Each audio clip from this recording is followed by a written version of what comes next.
देश में जब भी बदलाव आता है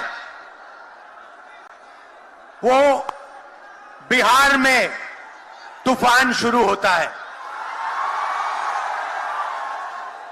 यहां से तूफान बाकी प्रदेशों में जाता है।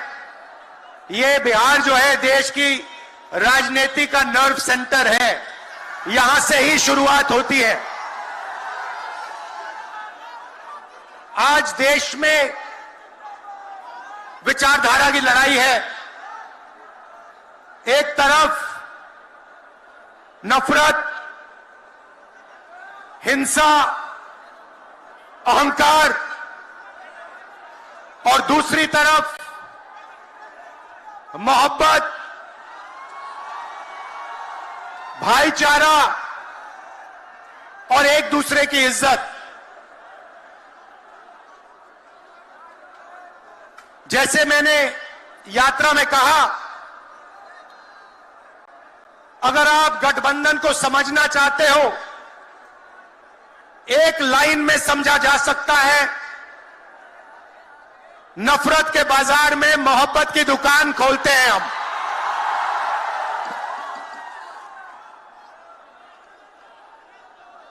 इस देश में नफरत क्यों फैल रही है? यह नफरत का देश नहीं है, आप सब जानते हो। आपके दिल में, हिंदुस्तान के नागरिकों के दिल में नफरत नहीं है, मोहब्बत है, प्यार है, एक दूसरे का आदर है। तो सवाल उठता है कि इस देश में नफरत क्यों फैल रही है? भाई और बहनों, नफरत का सबसे बड़ा कारण देश में अन्याय है।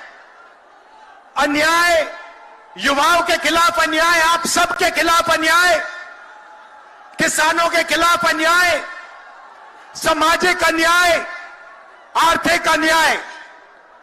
प्रधानमंत्री जी 2-3 बड़े अरबपतियों के लिए काम करते हैं, 2-3 लोगों के लिए काम करते हैं। उनका 16 लाख करोड़ रुपया प्रधानमंत्री ने पिछले 10 सालों में माफ किया है। मैं आपसे पूछना चाहता हूं, उन्होंने हिंदुस्तान के किसान का कितना कर्जा माफ किया? हिंदुस्तान के मजदूरों का कितना कर्जा माफ किया?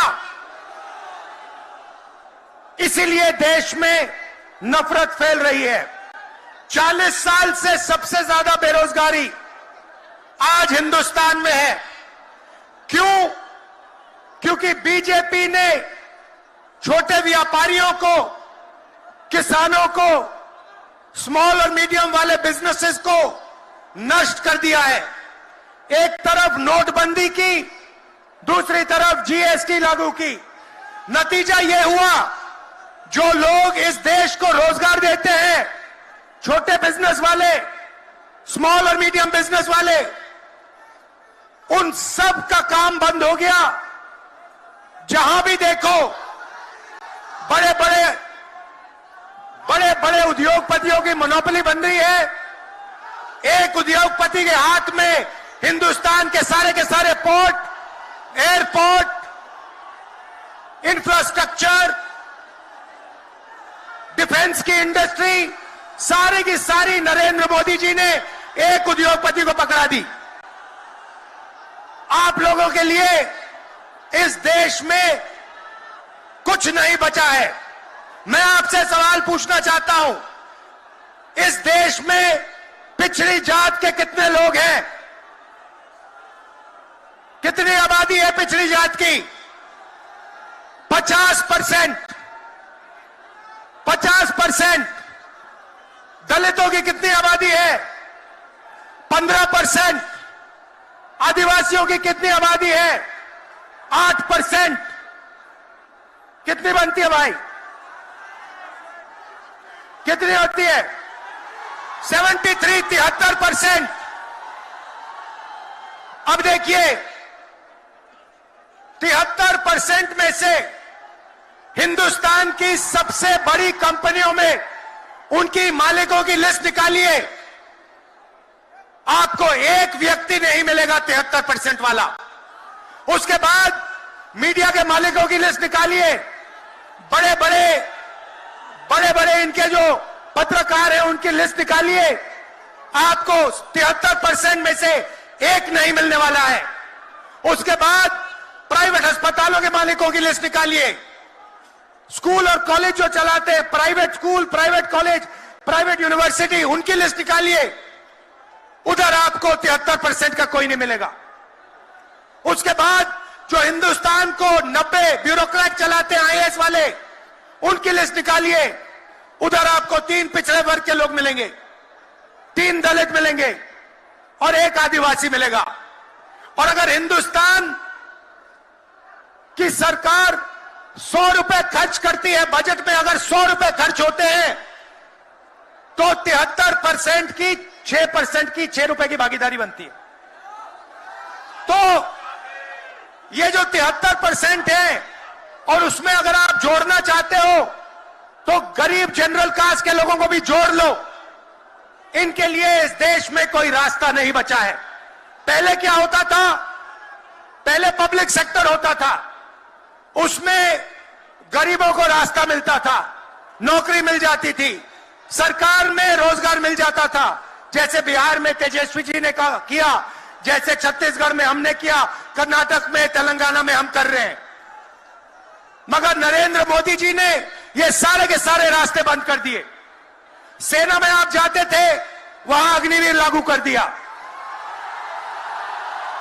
अब देखना, अग्निवीर लागू किया और अग्निवीर में पहली बार इस देश में 2 तरीके के शहीद होंगे।